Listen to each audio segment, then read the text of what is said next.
What's going on? And in this video, I'm going to talk about 5 ways that you can literally make more money on the side of what you're already doing right now. Now, these are up to date, 2019, going into 2020, ways where you can literally just make extra money, right? Probably things you already have access to, things you already have the knowledge of, and things you can literally start implementing right here today to go out there and potentially earn more money. Now, I hope you guys like this style of video. Real quick, smash that like button and smash that subscribe button if you have not already. Let's go ahead and jump right into it. So, guys, 5 ways to make more money.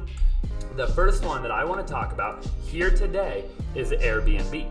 Okay, now before you click off this video and you're like, oh my gosh, Austin, I don't have a house, I don't do this, I don't do that.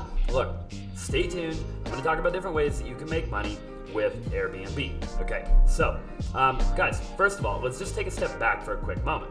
Airbnb potentially relies on people like you and myself because it's essentially connecting a traveler with a host, right? Airbnb actually does not own any property. So if you're sitting there right now and you own property, then this could be a very good fit for you. Now, in just a moment, I'm going to explain to you how you can do Airbnb and make money with Airbnb without actually owning any property either. Now, understand obviously that Airbnb offers listings literally in 191 countries with 150 million users. Airbnb, again, is essentially the middleman to connect travelers to properties. Now, understand, if you're watching this right now, the time for Airbnb is right now. The time isn't in 3 months or 4 months or 5 months. The time is 1,000% right now. Can you rent a property and then Airbnb the property, right? And that is a question that I'm going to debunk right here. So definitely stay tuned. You know, a lot of people are always asking, right? They want to know, hey, Austin, I rent a property. Maybe you live in an apartment complex. Maybe you rent out a condo.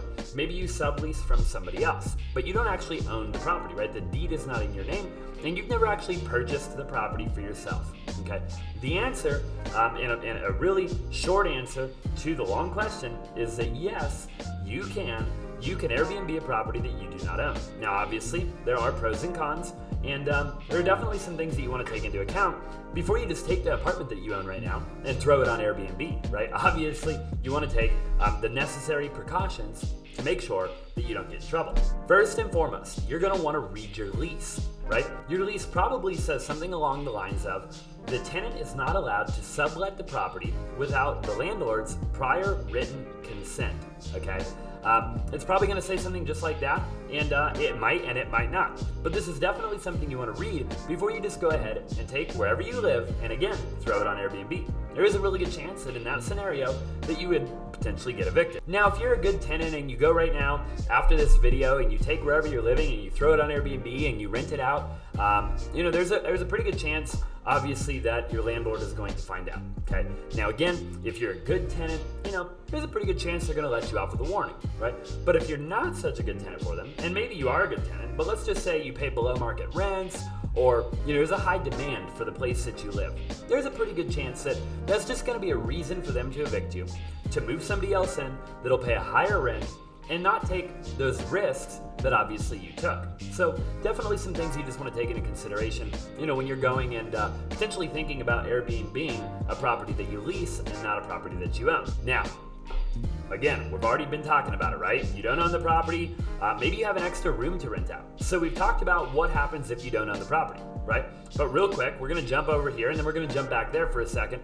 You know, maybe you actually own a property and you just have an extra room that you want to rent out. You don't necessarily want to move out of the property, but maybe you have a guest house or like a little guest section to the property, or like a mother-in-law suite or something like that that you could potentially rent out on the side.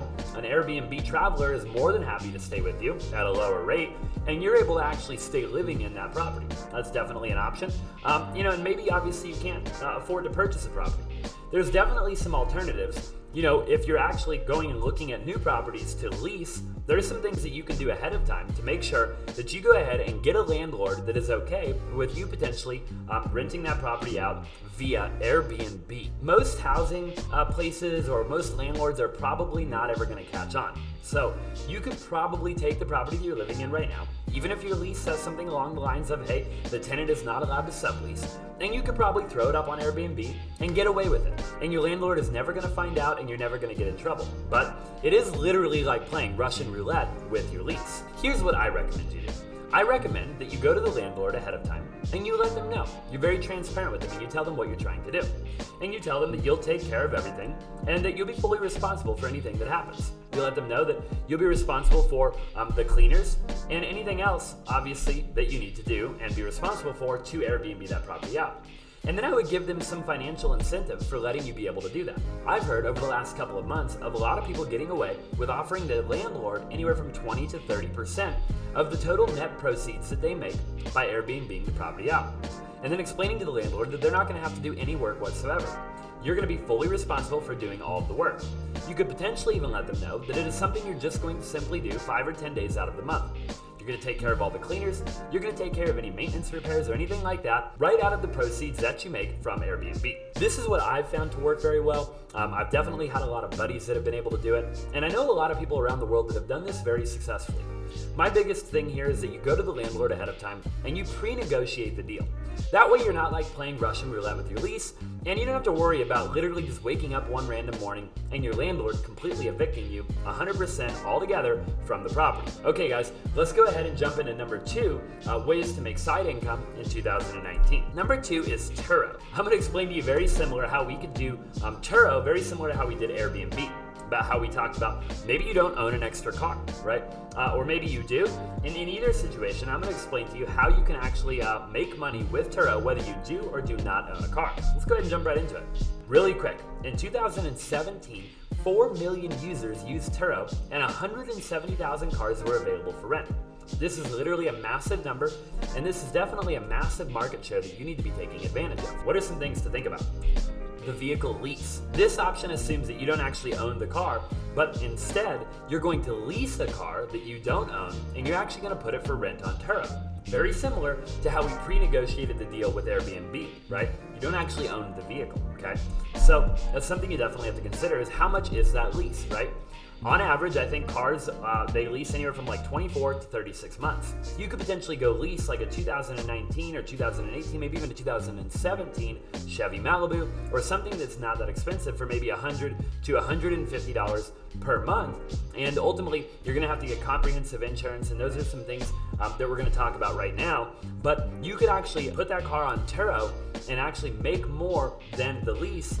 And as long as your miles are set below per Turo deal, that it would exceed, like it doesn't exceed the total lease amount of miles that you have over the course of that entire lease, then you should be 100% okay. And I know a lot of people that have done it successfully. You also have to take into account with Turo your delivery expense, right? You're going to be taking this car, you're going to be dropping it off at somebody's house, right? At somebody's place.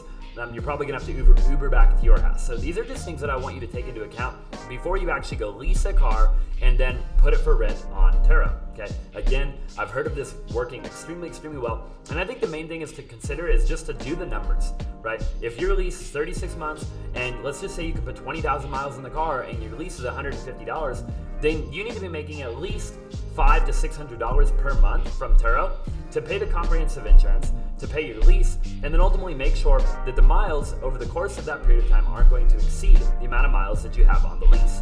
Then you ultimately want to return the car with less miles than they gave you and ultimately put a profit in your pocket.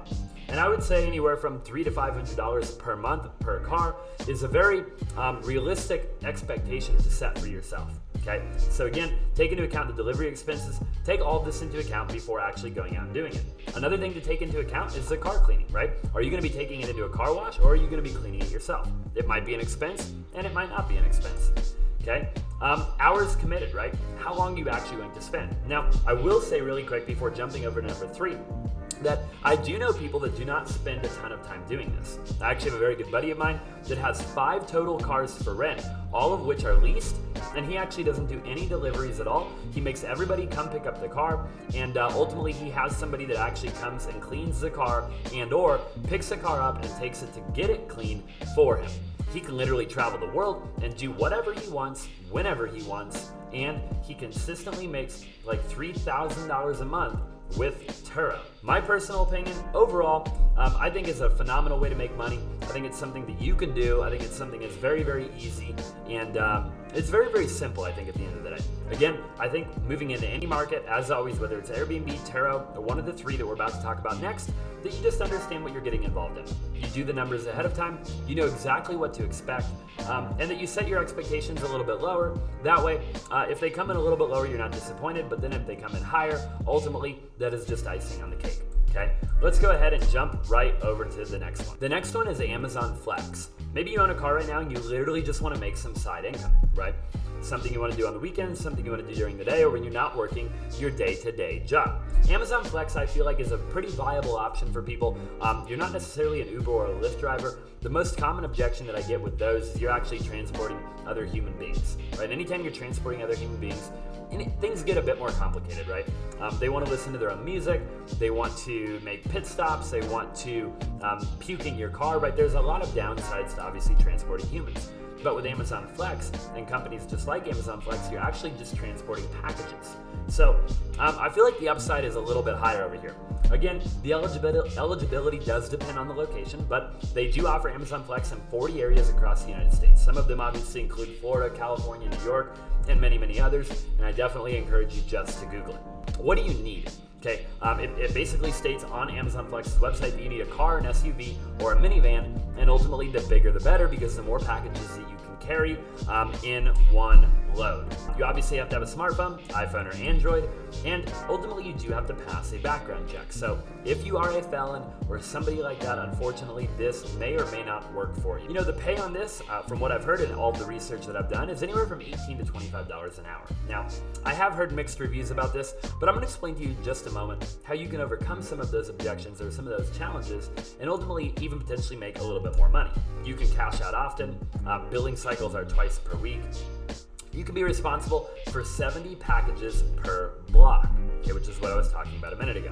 Some things to take into account, and then I'm going to jump right into how you can actually maximize your profits driving for a company like this, are obviously gas. So the $18 to $25 an hour does not account for gas. I would definitely make sure that you have a car that does get good gas mileage. Okay, I would not be driving around a big lifted truck if you're going to do this, or an Escalade or a Range Rover or something that takes a lot of gas. Obviously, you have to account for maintenance. So again, I would make sure that you have a car that gets good, not only gets good gas, but doesn't break down often. You're gonna have to have insurance, but I would imagine that you'd have this anyways. So you almost really cannot count that as an expense. And then the other thing is time. But again, with this option basically being considered, you're assuming that you already had the extra time to begin with, which is why you're driving for them anyways, to make that additional income. Ultimately, like I was saying a minute ago, if you want to make more money, some personal opinions of mine are to join two, basically, right? To have two things that you do. So rather than just having Amazon Flex, you could also apply for Uber Eats, Postmates, and the list goes on and on. What this is going to do is it's going to allow you to literally make more money. Maybe instead of making $18 to $25 an hour as an average, you can make $25 to $30 or $35 an hour as an average. My personal opinion is this. Like, what are your other options are, right? Like, literally make a list. What are my pros and my cons? Okay, well, my other options are to literally go work a normal job, 9 to 5. Well, now my boss is telling me what to do. Now I can't listen to music. Now, I'm cooking pizzas, or I'm making cheeseburgers, or I'm doing whatever. And, ultimately, you just have to weigh that out, right? Like, there's going to be pros and cons with anything. And I think Amazon Flex is a pretty viable option for people that want to get in your car, right? Ultimately, you want to just listen to music, deliver packages, like you just want to drive and hang out. I think it's a pretty good option. I mean, you could literally talk on the phone with your mom, your dad, your uncle, your aunt, your girlfriend. I just encourage you to weigh out the pros, weigh out the cons, and then ultimately make a decision that works best for your life. Okay, real quick, number 4 is YouTube. You're like, Austin, I'm not that good at making videos, whatever. Now, here's what I want to encourage you to do. Understand that with YouTube, there's literally 5 billion videos watched every single day. The numbers are literally insane. Understand that the average session is 40 minutes. And understand that YouTube takes time. And on this topic, I just want to talk about really quick, everybody has a skill set. So if you're watching this right now, your skill set is probably entirely different than mine. It might be cooking, it might be cleaning, you might be a jokester, you might be funny, you might be good at playing Fortnite. I basically know a lot of people that do a lot of different things that make a pretty significant amount of money on YouTube. Obviously, in the top right-hand corner, you can see here that this is literally a screenshot of one of my friends' earnings on YouTube. Now, he's in a niche where it's a pretty viable option to make that much money, right? Now, I would just consider the following. Consider the fact that there's some sort of talent that you have that if you're consistent enough on YouTube, there are other people in the world that are also interested in the talent that you bring to the table. And ultimately, YouTube is going to pay you for that because an ad payer is going to pay money to be on your video, right? And YouTube is literally just the middleman.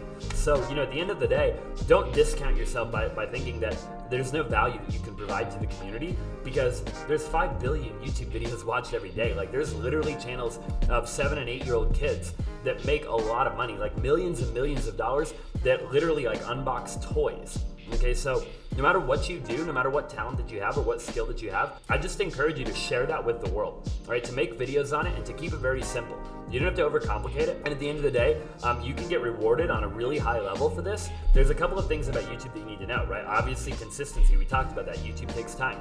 You have to provide the value, right? We talked about that. Some audience in the world, though, is going to like the value that you provide 100% every single time. But also understanding that YouTube is passive income, meaning that you make the video one time and it continues to pay you over and over and over and over again, right? Obviously, it's something that a lot of people are after, and I would say every millionaire has multiple passive income streams, right? There's other options, obviously, of doing affiliate marketing and stuff like that. You can be an Amazon influencer. You can put your links, like let's say you have a cooking channel and you're teaching people how to cook and you're getting YouTube ad revenue. You could also put your links as an Amazon influencer with your pots, your pans, your silverware, your dishes, everything that you use, and ultimately the people that follow you, engage with you, interact with you, people that are a part of your community will go down below, they'll click the description, right? And they're gonna want to obviously cook the way that you cook, so they're gonna buy the products that you particularly recommend. So there's multiple different ways to obviously make money.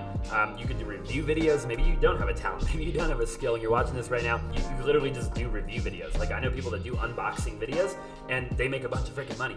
Okay, so literally ton of stuff you can do, right? Just remember, anything that you want to create, you can do, no matter what, it's going to be interesting to somebody, right? There is going to be a community of people out there that are interested in what you have to offer every single time. And also, last but not least, remember that your YouTube videos are on the platform forever, okay? Now, it doesn't mean that you can't delete a video. What I'm saying is that if you post a video today, you'll still be getting paid on that video 5 years from now, right? 6 years, 7 years, 8, 9, 10 years, you're gonna be constantly getting paid for that video.